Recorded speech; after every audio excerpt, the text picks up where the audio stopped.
पोता हुआ थाली बजाओ, पोती हुई तो तवा बजा दो, ऐसा आखिर क्यों?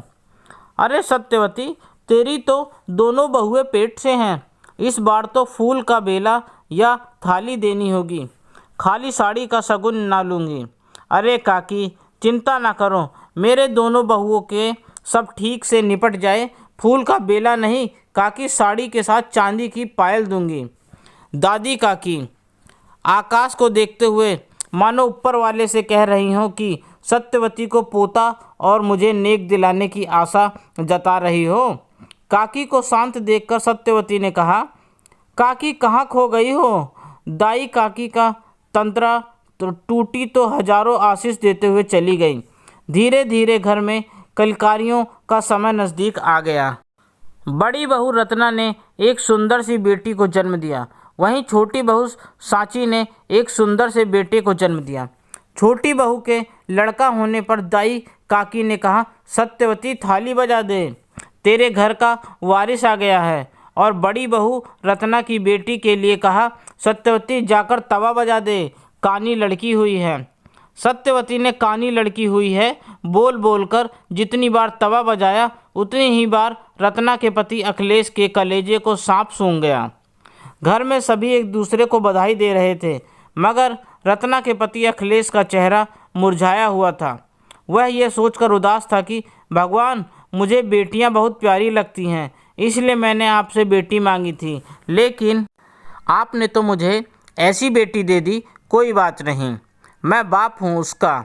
एक पिता सचमुच महान होता है, वह अपनी संतान के लिए अपनी जान जोखिम में भी डालकर उसे खरोच तक नहीं आने देता है। अखिलेश एक बेटी का पिता बनकर इतना खुश था कि उसने सोच लिया कि मैं अपनी बेटी को अपनी आंखें लगवा दूंगा। मेरी तो ज़िंदगी कट जाएगी, मगर मेरी बेटी की अभी पूरी ज़िंदगी ही पड़ी है। मैं इसे इतना शिक्षित बनाऊंगा कि लोग उसके नाम से मुझे जानेंगे। आज मूल शांति का पाठ होना है, जिसके बाद अखिलेश अपनी बेटी को देखेगा। पूरे 27 दिन बाद घर में हवन पूजन रखा है। अखिलेश को हवन में पत्नी के साथ बैठना है। वह हवन में बैठा और पूजा पाठ खत्म हुआ। बेटी को देखने की बारी आई तो अखिलेश को देखकर हैरानी हुई कि बेटी तो एकदम अच्छी है। उसने माँ से कहा, माँ आपने तो कहा था कानी बेटी हुई है।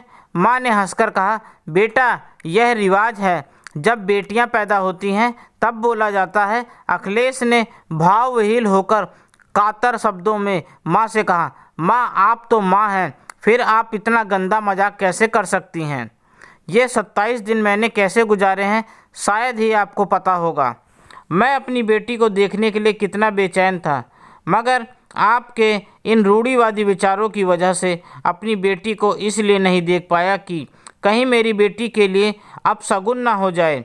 इसमें आपकी गलती नहीं है, गलती हमारी है जो हमने समय रहते अपनी बात खुलकर आपसे नहीं बोली। माँ, जिस तरह से मेरा छोटा भाई बाप बना है उसी तरह से मैं भी बाप बना हूँ, और बाप के लिए औलाद सिर्फ औलाद होती है, बेटा और बेटी नहीं।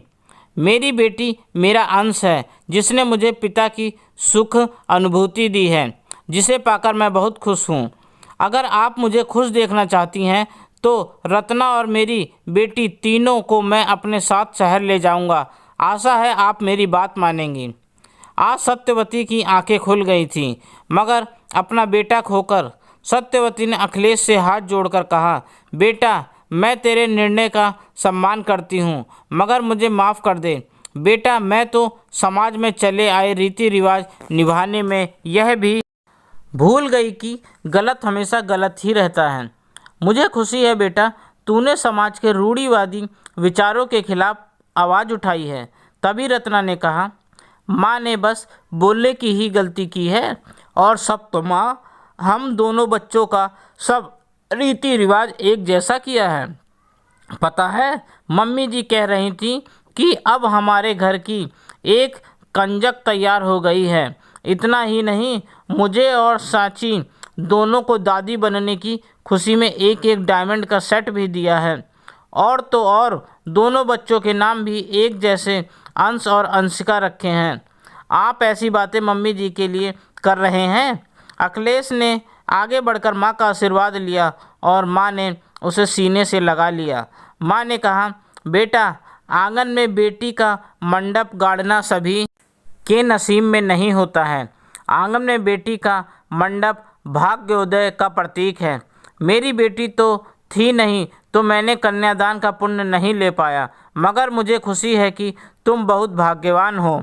दोस्तों, आपको मेरी यह कहानी कैसी लगी कमेंट करके ज़रूर बताएं और मुझे सब्सक्राइब भी करें। आपका अपना दोस्त, धन्यवाद।